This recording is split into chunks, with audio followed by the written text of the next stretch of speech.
यह कहानी है एक बंदर की, जो इंसानों की दुनिया में जीते हुए भी उनसे कहीं ज्यादा वफादार और मोहब्बत करने वाला था। किसी गांव में बूढ़ी सकीना अपने शौहर के साथ रहती थी। सकीना की 3 बेटियां थीं। उसका शौहर मदारी था, जो बंदर का तमाशा दिखाकर अपना और अपने बीवी बच्चों का पेट पालता था। वह अपने बंदर से बहुत ज्यादा प्यार करता था, बिल्कुल अपने बच्चों की तरह। उसने उस बंदर को छोटे से पाला था। मदारी की बीवी सकीना भी उसे अपना बेटा मानती थी। एक दिन मदारी बंदर को लेकर अपनी रोजी रोटी के लिए दूसरे शहर गया। दूसरे गांव में जब वह तमाशा दिखाकर घर वापस आने लगा तो अचानक उसे दिल का दौरा, हार्ट अटैक पड़ा और वह फौरन जमीन पर गिर गया। बंदर रोता तड़पता और बिलख रहा था, मेरे मालिक को क्या हो गया? लेकिन मदारी तो अब इस दुनिया से जा चुका था। मदारी की बीवी और बेटियों पर तो जैसे कहर टूट पड़ा। उनका रो रो कर बुरा हाल था। बंदर सबको तसल्ली दे रहा था, लेकिन सकीना सबसे ज्यादा परेशान थी। मेरी जवान जहान बेटियां हैं, मैं अब इन्हें कैसे पालूंगी? मेरे तो सर की छत ही ना रही। चलो और कुछ नहीं, इनका बाप अपनी बेटियों के लिए इज्जत से 2 वक्त की रोटी तो लाता था। कुछ दिन बाद सब्र और शुक्र करके सकीना ने फैसला किया कि वह अपने गांव में समोसे बेचेगी और उसका प्यारा बेटा बंदर उसकी मदद करेगा। बंदर सकीना की परेशानी को अच्छी तरह समझ रहा था। उसने सकीना के हाथ पर अपना हाथ रखकर उसे तसल्ली दी। यह इशारा था कि वह एक बेटा बनकर उसका साथ देगा। सकीना ने इधर उधर से कुछ पूंजी जमा की और समोसे बनाने का सामान ले आई। पूरी रात जागकर उसने और बंदर ने समोसे तैयार किए। जब दिन का उजाला फैला तो सकीना ने समोसों का थाल उठाकर बंदर के सिर पर रखा और खुद घर से बाहर निकल आई।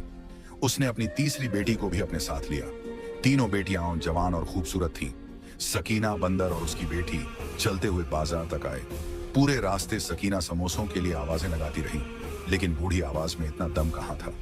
अलबत्ता उसने एक बात नोट की, लोग समोसों की बजाय उसकी बेटी को घूर घूर कर देख रहे थे। बेटी घबराकर खुद को चादर में छुपाने लगी। कुछ ही देर में कुछ अय्याश नौजवान सकीना के पास जमा हो गए। क्या दाम लगाओगी बुढ़िया? एक लड़के ने आगे बढ़कर कहा। सकीना ने समोसों की कीमत बता दी। तीनों लड़के एक दूसरे के हाथ पर हाथ मारकर जोर जोर से हंसने लगे। अरे बुढ़िया, हम तेरी बेटी का दाम पूछ रहे हैं, इन बेकार समोसों का नहीं, जिन्हें इस बंदर ने उठा रखा है। ये समोसे तो इसी बंदर को खिला दे। लड़के ने जबरदस्ती एक समोसा उठाकर बंदर के मुंह में ठूंस दिया और दूसरे ने आगे बढ़कर सकीना की बेटी को पकड़ लिया। सकीना बुरी तरह घबरा गई। उसकी बेटी भी घबराकर चिल्लाने लगी। बंदर को यह सब देखकर शदीद गुस्सा आया।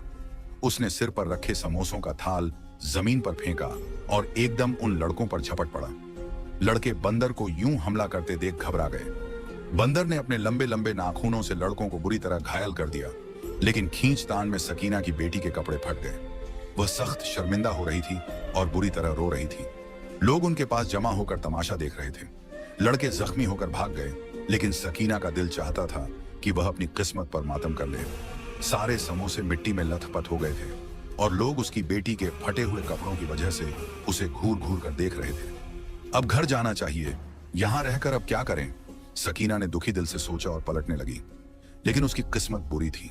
अचानक उसका पांव लड़खड़ाया और वह पीछे की जानिब एक बड़े से गड्ढे में गिर गई। सकीना के हलक से एक कराहती चीख निकली। वह बूढ़ी थी, हड्डियां पहले ही नाजुक थीं। गिरने से उसकी टांग की हड्डी चटक गई। बंदर यह सब देखकर बुरी तरह बेचैन हो गया। वह लपक कर कभी गड्ढे में नीचे जाता और सकीना को उठाने की कोशिश करता, तो कभी बाहर आकर लोगों को इशारे से मदद के लिए बुलाता। उसकी आंखों से आंसू बह रहे थे। ऐसा लगता था जैसे वह सचमुच सकीना का सगा बेटा हो, लेकिन कोई भी सकीना की मदद के लिए आगे नहीं बढ़ा। लोग तो बस उसकी बेटी पर निगाहें जमाए खड़े थे। आखिर थक हार कर बंदर खुद ही गड्ढे में उतरा और सकीना को पकड़कर खींच खांच कर बाहर निकाला। सकीना की टांग बुरी तरह जख्मी हो चुकी थी। वह पांव जमीन पर रखती तो कराह उठती। उसी मजमे में एक दरमियानी उम्र का आदमी खड़ा था। वह बड़ी गहरी नजरों से यह सारा माजरा देख रहा था। वह अचानक आगे बढ़ा और बोला, रुक जाओ ए बंदर, तुम इस औरत को लेकर कहां जाओगे? बंदर, जो सकीना को उठाने की कोशिश में हलकान हुआ जा रहा था, हांफने लगा। उसने इशारे से उस आदमी को बताया कि उनका घर कुछ ही दूरी पर है। आदमी ने बंदर को मशवरा दिया, यहाँ पास ही मेरा ठेला खड़ा है, जिस पर मैं सब्जियां लाद कर पूरे गांव में बेचता हूँ। तुम इस पर अपनी माँ को यहाँ से ले जाओ। उस आदमी ने बंदर की मदद की। सकीना को ठेले पर चढ़ाया और उनके घर की जानिब चल पड़ा। सकीना की बेटी भी खुद को छुपाने की कोशिश करते हुए घर तक पहुंची। आदमी तो सकीना को घर छोड़कर चला गया, मगर उसकी तीनों बेटियां उसके इर्द गिर्द इकट्ठी होकर फूट फूट कर रोने लगी। सकीना की आंखों में आंसू थे। बंदर से उसकी परेशानी और बेचैनी देखी नहीं गई। वह अचानक लपक कर घर से बाहर निकला और पास के डॉक्टर को हाथ पकड़कर घसीटते हुए घर ले आया। डॉक्टर ने घर आते ही सकीना की टांग का मुआयना किया और मायूसी से बोला, सकीना की टांग की हड्डी टूट गई है। मुझे यकीन है कि बड़े डॉक्टर को फीस देने के लिए आपके पास पैसे नहीं होंगे। मैं अपने साधनों से इनका इलाज करा देता हूं, लेकिन अब ये 3 महीने तक चलने फिरने के लायक नहीं रहेंगी। डॉक्टर की बात सुनकर सभी के चेहरे उतर गए। कमाने का एकमात्र जरिया तो अब सकीना ही थी। अगर वही चारपाई पर पड़ जाती तो कमाता कौन? लेकिन उसका इलाज भी जरूरी था। बंदर ने डॉक्टर के हाथ पर अपना हाथ रखकर सर हिलाया। डॉक्टर ने अपनी गाड़ी मंगवाई और सकीना को अस्पताल ले गया। वह डॉक्टर नेक दिल आदमी था और सकीना के शौहर का पुराना वाकिफ था। उसने अपनी जेब से ही सकीना की मरहम पट्टी करवा दी। सकीना प्लास्टर छड़वाकर वापस आई तो चारपाई की होकर रह गई। घर में बैठी जवान बेटियों का बोझ और दिन रात के फांकों ने उसकी सेहत तेजी से गिरानी शुरू कर दी। बंदर यह सब खामोशी से देखता रहा मगर कुछ न कर सका। आखिर एक दिन उसके सब्र का पैमाना लबरेज हो गया। जो समोसे अम्मा सकीना ने बनाकर बेचने थे, अब वह मैं बेचूंगा। बंदर ने दिल ही दिल में अहद किया और लपक कर किचन में जा पहुंचा। समोसे बनाने का सामान पड़ा हुआ था। किस्मत अच्छी थी, लिहाजा उसने जल्दी जल्दी समोसे बनाना शुरू कर दिए। तमाम रात जागकर वह समोसे बनाता रहा। सुबह के करीब जब उसके समोसे तैयार हुए तो वह जल्दी से उनका थाल सजाकर घर से बाहर निकल गया। घर से बाहर निकलने से पहले उसने इशारे से सकीना की तीनों बेटियों को मना किया कि बिला जरूरत घर से बाहर ना निकलना। थाल उठाकर जब वह गली में निकला तो बच्चे उसे देखकर जोर जोर से हंसने लगे। अरे वो देखो, बंदर आज एक नया तमाशा दिखा रहा है, आओ इसकी दुम खींचते हैं। बच्चों ने एक दूसरे से कहा। बंदर घबरा गया। बच्चों ने उसे चारों तरफ से घेर लिया। वह एक तरफ हटता तो दूसरा बच्चा उसकी दुम पकड़ने की कोशिश करता। खुद को बचाता तो समोसे गिरने लगते। वह परेशान हो गया। आखिर उसने समोसों का थाल जमीन पर रखा और जोर से दौड़ लगाकर बच्चों को डराने लगा। बच्चे घबराकर दूर भाग गए। बंदर इतनी सी कोशिश में हाफ गया था। उसने समोसों का थाल फिर से उठाया और गली गली फिरता हुआ आवाजें देने लगा। लोग उसकी आवाज सुनते तो मुड़कर दिलचस्पी से उसे देखने लगते। अरे ये देखो, ये कैसा बंदर है जो सर पर समोसे रखकर बेच रहा है। लोग रुक रुक कर तमाशा देखने लगते, मगर कोई समोसे खरीदने पर तैयार न था। एक बच्ची ने समोसे देखकर अपने बाप से जिद की, अब्बू मुझे यह वाला समोसा खाना है जो ये बंदर बेच रहा है। बच्ची ने कहा तो बंदर ने झट से थाल में से समोसा उठाकर बच्चे की तरफ बढ़ा दिया, लेकिन वो आदमी उछलकर 2 कदम पीछे हट गया। हाय, किस कदर गंदा बंदर है, हटाओ, पीछे करो अपना ये समोसा। न जाने कैसे गंदे हाथों से बनाकर लाया है, मुझे घिन आ रही है। भला जानवरों के हाथों से बनी चीज कौन खाएगा। आदमी ने बंदर को हिकारत से देखा और उसे दूर भगा दिया। घबराकर बंदर ने थाल उठाया और गलियों में घूमता रहा, मगर कोई भी खरीदार ना मिला। उसकी आंखों में आंसू आ गए। दोपहर सिर पर आ चुकी थी और अभी तक उसका एक भी समोसा नहीं बिका था। थक हार कर वह बड़े बाजार में निकला। यहाँ कल ही तो वह सकीना के साथ आया था। बाजार में फिरते फिरते वह ग्राहक ढूंढने लगा, मगर कोई उसके समोसे ना खरीदता, बल्कि लोग उसे हंसी का पात्र बना रहे थे और दूर भगा देते थे। शाम ढलने लगी। थक हार कर बंदर समोसों का थाल जमीन पर रखकर एक पत्थर के ऊपर बैठ गया। उसकी आंखों से आंसू बहने लगे। आज अगर समोसे ना बिके तो घर में पकाने के लिए भी कुछ ना होगा। अम्मा और बहनें भूखे सोएंगी। यह ख्याल बंदर को चैन ना लेने देता था। वह जानता था कि सकीना का कोई बेटा नहीं और ऐसे मुश्किल वक्त में सिर्फ वही था जो उनका सहारा बन सकता था। बंदर अपनी ही सोचों में गुम था जब अचानक वह चौकन्ना हो गया। कोई उसके सामने खड़ा उसे दिलचस्पी भरी निगाहों से देख रहा था। कौन हो तुम और ये समोसे उठाकर क्यों घूम रहे हो? किसी मदारी के पास से भाग निकले हो? एक आला किस्म का लिबास पहने शख्स उसके सामने खड़ा था। चेहरे से अंदाजा होता था कि वह बड़ा मालदार आदमी है। बंदर ने झट से समोसों का थाल उसके सामने किया और इशारे से बताने लगा, समोसे खरीद लो, घर में खाने को कुछ नहीं है। आदमी की दिलचस्पी और बढ़ गई। लगता है कि तुम कमाई करने के इरादे से निकले हो। मुझे बताओ क्या बात है? उसकी दिलचस्पी देखते हुए बंदर ने इशारों से ही उसे अपने घर के बारे में बताया। आदमी एकदम मुस्कुरा उठा। अरे वाह, तुम तो बड़े कमाल के हो। तुम ऐसा करो, ये सारे समोसे उठाकर मेरी दुकान पर ले चलो। मैं एक मिठाई वाला हूँ और मुझे रोजाना समोसों की जरूरत होती है। तुम्हारे समोसे देखने में तो बहुत अच्छे लग रहे हैं। आदमी ने एक समोसा उठाया और मुंह में डालकर छका। उसके चेहरे के हाव भाव ही बदल गए। वाह, ये तो बड़ा मजेदार है। मैं यह सारे समोसे खरीद लूंगा। आदमी ने जल्दी से जेब से रकम निकाली और बंदर की जानिब बढ़ा दी। बंदर की आंखें हैरत से फैल गईं। उसने सारे समोसे लपक कर उस सेठ की दुकान तक पहुंचा दिए। सेठ ने उससे पक्का मुआहिदा कर लिया। अब तुम रोजाना मेरी दुकान पर समोसे दे जाया करो, मैं तुम्हें बदले में रकम दिया करूंगा। बंदर के लिए यह बेहद खुशी की बात थी। शाम ढल रही थी, वह रकम हाथ में दबोचे तेजी से दौड़ता हुआ घर आ पहुंचा। उसे यकीन था रकम देखते ही घर वाले खुशी से पागल हो जाएंगे, मगर दरवाजे से अंदर दाखिल होते ही वह बुरी तरह से चौंका, क्योंकि आंगन में सकीना की चारपाई के साथ ही कुर्सी पर एक शख्स बैठा था। यह शख्स कोई और नहीं बल्कि वही था जिसने कल अपनी ठेली पर डालकर सकीना को घर पहुंचाया था। बंदर को देखते ही उसके चेहरे के तासुरात अजीब से हो गए। बंदर खामोशी से गया और सकीना की चारपाई पर चढ़कर बैठ गया। उसने इशारे से शख्स से पूछा कि वह घर में क्यों आया है। साथ ही बंदर ने एक निगाह अपनी बहनों पर डाली जो घर के कामकाज में मशगूल थी। बंदर के अंदाज से वह शख्स समझ गया कि घर का सरपरस्त यही है। वह आगे होकर बोला, मैं सकीना से शादी करना चाहता हूँ। ये औरत मुझे पसंद आई है। अरसा हुआ मेरी बीवी का इंतकाल हो चुका है, मेरी कोई औलाद नहीं। इन लड़कियों की सूरत में मुझे बेटियां मिल जाएंगी और मेरे तन्हा दिनों का कोई साथी हो जाएगा। बंदर पर यह अल्फाज पहाड़ बनकर टूटे। उसने पलटकर सकीना को देखा तो उसके चेहरे पर रजामंदी नजर आई। शायद सकीना भी हालात से बुरी तरह घबरा गई थी। वह चाहती थी कि एक मर्द उनका सहारा बन जाए। उसने उस आदमी की ख्वाहिश कबूल कर ली। बंदर हैरान था, लेकिन वह कुछ बोल ना पाया। उसे तो बस अपनी बहनों और मां की फिक्र थी। उसने दिल में सोचा, कहीं इस शख्स का कोई लालच ना हो। मगर सकीना ने उस आदमी के साथ निकाह कर लिया। वह दिन भर सब्जी बेचा करता था। शाम के वक्त घर आता तो सकीना से बातें करने लग जाता। सकीना की बेटियां जब उसके सामने खाना रखती तो वह मजे लेकर खाता। चंद दिन तो बड़े अच्छे गुजरे। बंदर भी रोज समोसे मिठाई वाले की दुकान पर पहुंचाने लगा और उसे अच्छी आमदनी होने लगी। एक रोज वह जरा जल्दी घर आया। दरवाजे से अंदर दाखिल हुआ तो उसकी निगाह सामने पड़ी, जहां उसकी बहनों का कमरा था। सकीना का नया शौहर फरदौस दरवाजे में खड़ा अंदर झांक रहा था। ये यहाँ पर क्यों खड़ा है? बंदर के जहन में सवाल आया। वह लपक कर आगे आया और हल्के से एक चीख जैसी आवाज निकाली। वह आदमी बुरी तरह से हड़बड़ाकर पलटा। बंदर को देखते ही उसके चेहरे का रंग उड़ गया और वह लपक कर घर से बाहर निकल गया। बंदर को शदीद गुस्सा आया। यह देखने के लिए वह आदमी वहां क्यों खड़ा था। बंदर दबे कदमों से दरवाजे तक आया। उसने हल्का सा दरवाजा खोलकर देखा और उसके रोंगटे खड़े हो गए, क्योंकि अंदर चारपाई पर उसकी बहनें सो रही थीं। सोने की वजह से उनका लिबास बेतरतीब था और कोई भी मर्द उनकी तरफ गलत नीयत से देख सकता था। बंदर का खून खोलने लगा। उसे यकीन हो गया कि यह शख्स उसकी बहनों पर बुरी नजर रखता है। वह सकीना के कमरे में गया, जहां वह अपनी दवाइयां ले रही थी। बंदर ने सोचा कि मौका अच्छा है, उसे बात कर लेनी चाहिए।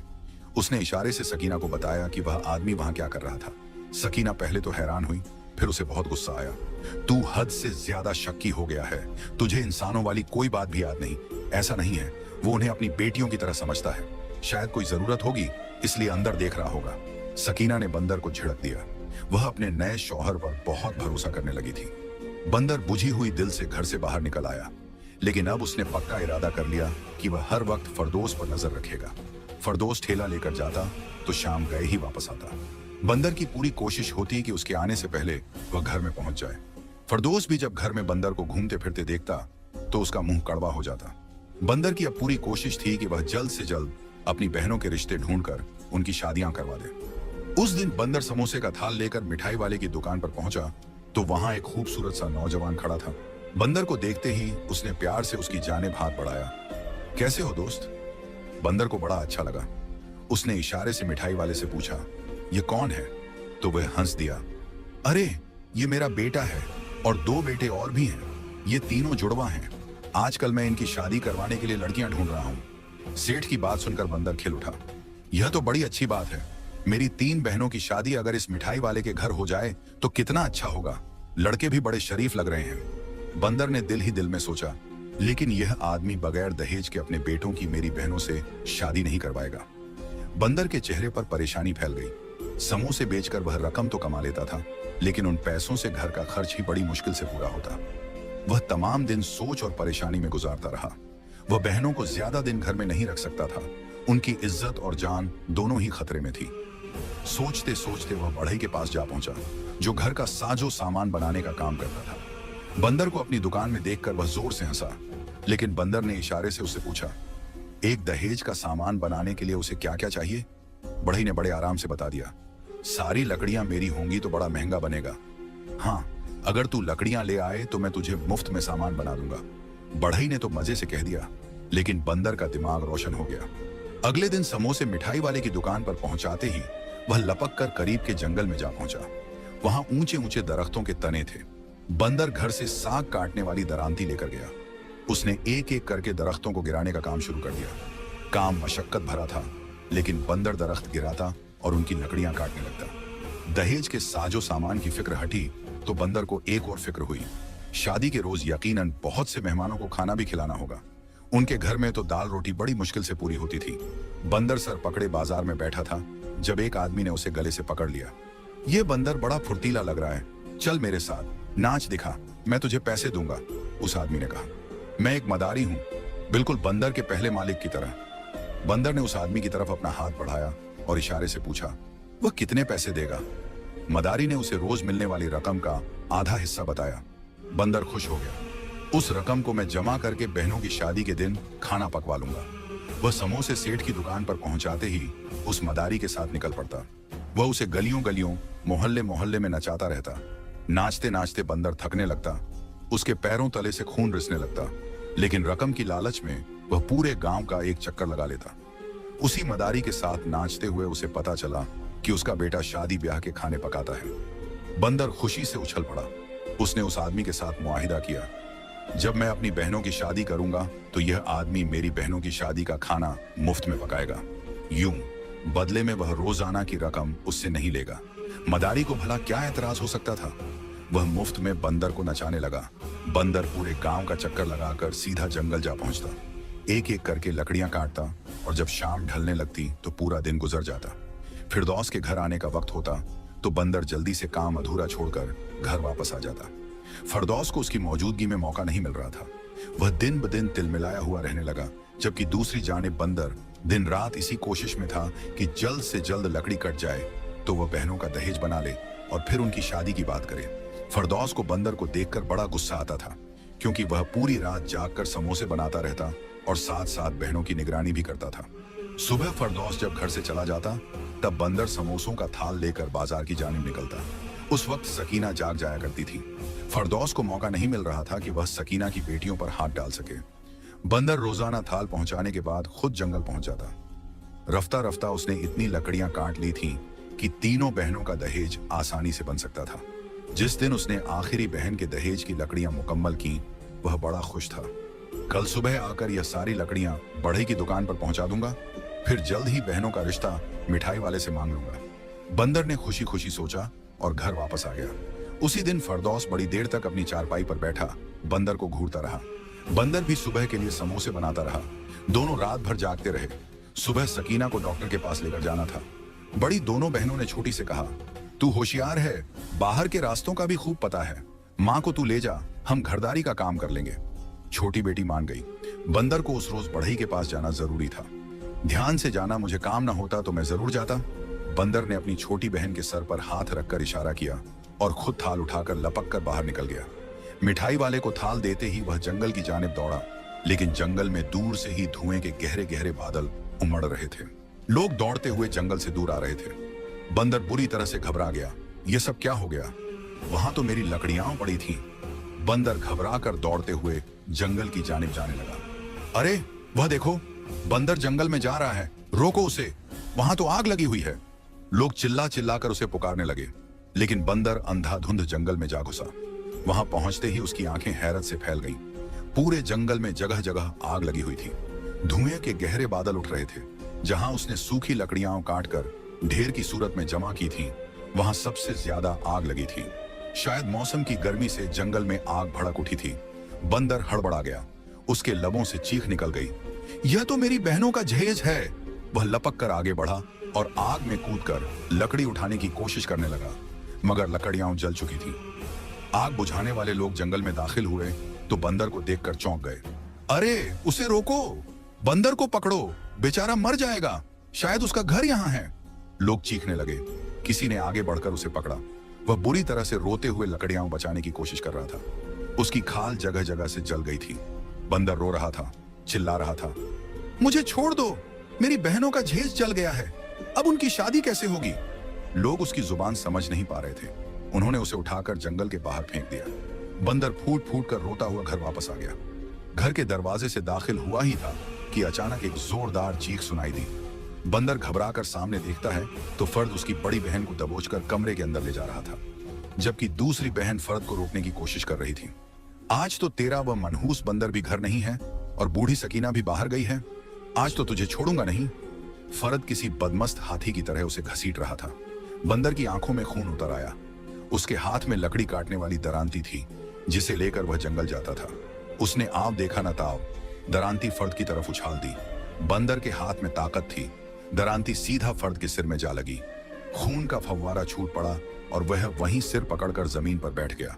बंदर की बहन जो पीछे खड़ी थी उसने भी मौका गनीमत जाना और चूल्हे में पड़ी हुई लकड़ी उठाकर फर्द के सिर पर जोरदार वार किया।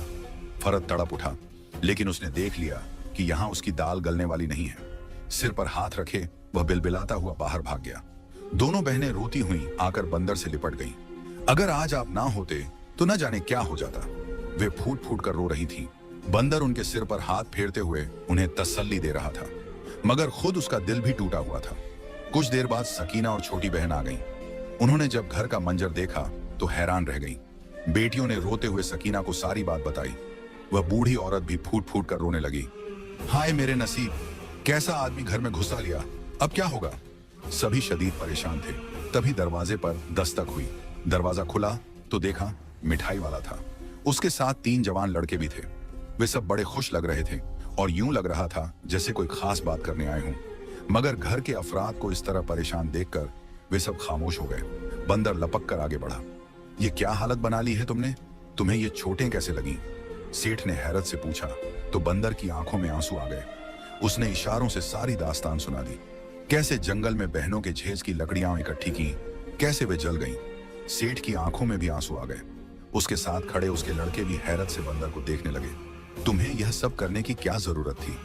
मैं तो अपने तीनों बेटों के लिए आज तुम्हारी बहनों का रिश्ता मांगने ही आया था। बंदर के कानों में जैसे शहद घुल गया। सेठ आगे बोला, मैं बहुत अमीर आदमी हूँ, मुझे जहेज की कोई जरूरत नहीं। हाँ, अगर तुम चाहते हो कि तुम्हारी बहनों का जहेज बने तो उसका बंदोबस्त मैं कर दूंगा, मगर मेरी एक शर्त है। सेठ की आवाज आखिर में गीली हो गई थी। बंदर समेत सभी चौंक गए। खुशी की खबर के साथ ही उसने उन्हें परेशान भी कर दिया था। क्या शर्त है? जहेज की कीमत तुम अदा करोगे? सेठ ने बंदर की जानिब इशारा किया। बंदर ने झट से सिर झुका लिया, जैसे कह रहा हो मैं अपनी बहनों और बूढ़ी माँ के लिए हर लम्हा हाजिर हूँ। सेठ के बेटे बड़े खूबसूरत और नेक थे। सकीना उनकी सादगी और अच्छाई देखकर अपनी बेटियों का रिश्ता पक्का करके बेहद खुश थी। मगर बंदर परेशान था। न मालूम सेठ ने किस कीमत की बात की थी। सेठ ने अपने वादे के मुताबिक बंदर की बहनों का शानदार जहेज बनाया और जब उनकी रुखसती होने लगी तो बंदर ने आगे बढ़कर सेठ का हाथ पकड़ लिया। आपने किस कीमत की बात की थी? बंदर ने इशारे से पूछा।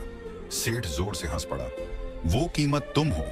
मैं चाहता हूं कि तुम मेरी दुकान पर मुलाजिम की हैसियत से नहीं बल्कि एक बेटे की हैसियत से काम करो। मैंने देख लिया कि आजकल के जमाने में अपनी सगी औलाद भी इतनी काबिल और मोहब्बत करने वाली नहीं होती जितना कि तुम हो। ऐसी वफादारी तो ढूंढने से भी नहीं मिलती। आज से तुम मेरे बेटे हो। सेठ ने बंदर के सर पर हाथ रखा तो बंदर की आंखों में आंसू भर आए। ऐसी कीमत तो मैं खुशी खुशी चुकाने को तैयार हूं। बंदर की तीनों बहनें अपने घरों में सुखी और खुशहाल थीं। वे अपनी मां को भी अपने साथ ले गई थीं और बंदर वह किसी बेटे की तरह सेठ की दुकान पर काम करता रहा। उसने अपने नए घराने के साथ पूरी तरह वफादारी निभा दी थी।